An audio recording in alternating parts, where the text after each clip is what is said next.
guys, as you can see behind me here, we have got a Sea-Doo Fish Pro. He is getting the front rod holders, which go up here where the speakers would normally be. This ski does not have the audio option, it just has these plastic blanking plates in here.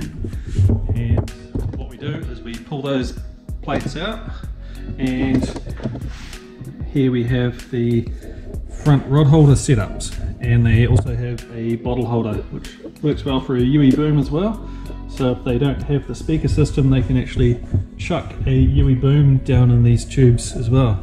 These will give you, they go like that, so they'll give you one almost vertical rod holder and one on about 45, maybe about a 40-degree angle for trolling.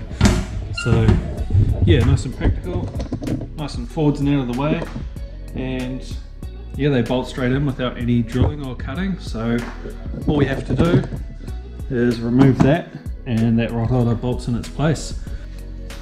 So first up, we want to go ahead and remove the rear seat, the main seat, and then we'll be able to get access to two T30 bolts that hold this side panel here on. So we'll go ahead and remove that. And so there is actually one T30 bolt down here and actually a panel clip up here. So we'll go ahead and remove them.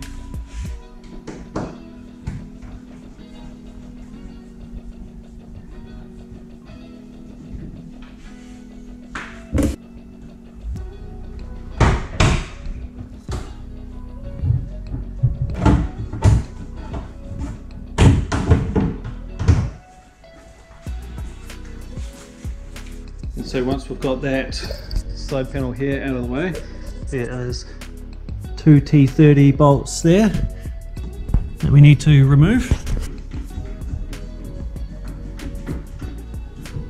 I think this plastic piece will actually just slide right out.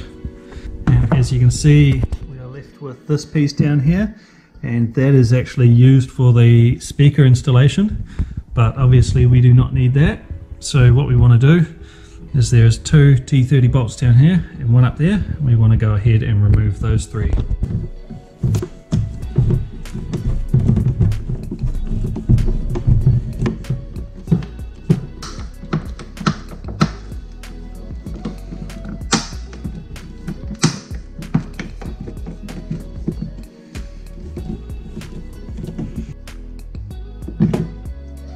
And there we go, we can remove that piece. Once we've got that black plastic piece removed, we can see, let's give it a bit of a wipe here, we are actually back to the bare hull now. There's a bit of a step in there, and you'll find that these three bolts here will actually align with the three bolt holes on the bottom of the rod holders, as you can see there. So we'll go and set this in position and show you how it looks.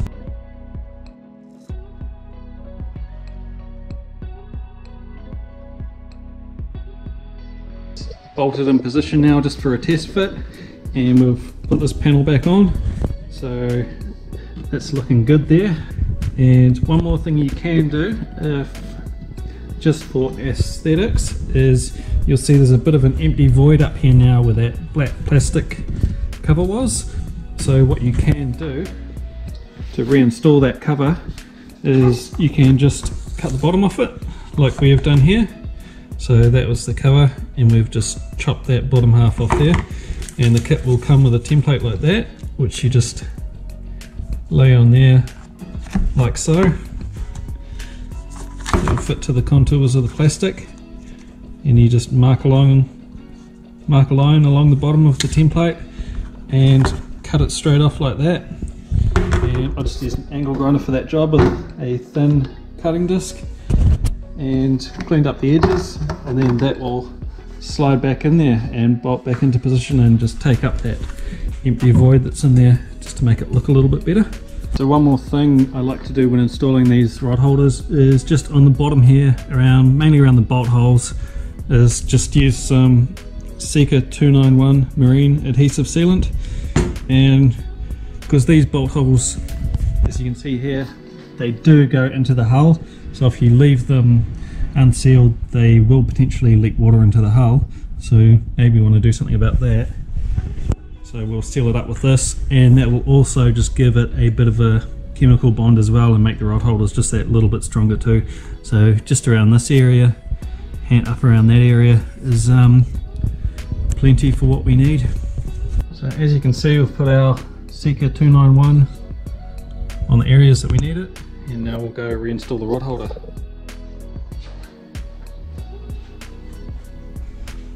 So once the rod holders are installed and fully bolted down, sometimes if you're having trouble bolting it down, they can pay to get all 3 bolts in there and just start it a couple of turns, and then once you've got all 3 of them started, you can go around and tighten them all down. So you want to go reasonably snug. You would have felt how tight they were when you pulled that initial plastic bracket off, so you want to match that. Go nice and tight, and then when they're fully installed, you can reinstall this plastic cover, and it can be easiest to just slide down from the top there.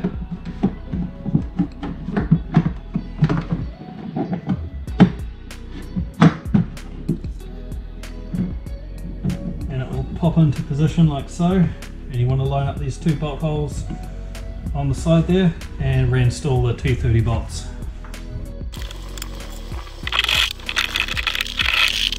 Once that plastic cover is reinstalled, you can go ahead and put this side cover back into position, and then go ahead and reinstall the clip there and the T30 bolt there. So that's it. Once we've gone ahead and installed that panel, we can go around to the other side and do the same. Shut that hatch, and then all finished.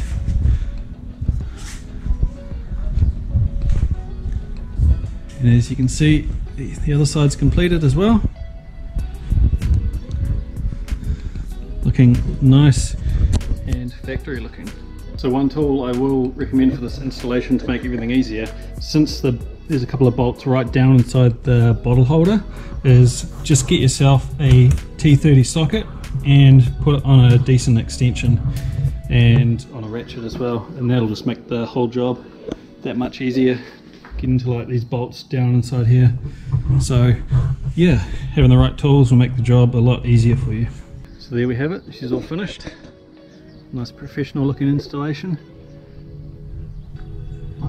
Really suits the black plastics of the ski.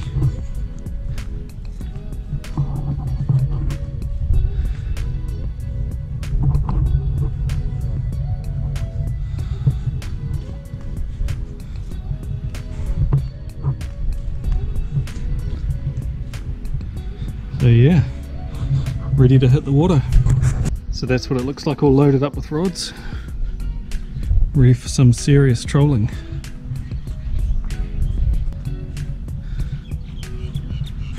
Wicked. And we've got points down here that you can tie rod leashes onto, and a bottle holder there for your bottle of water.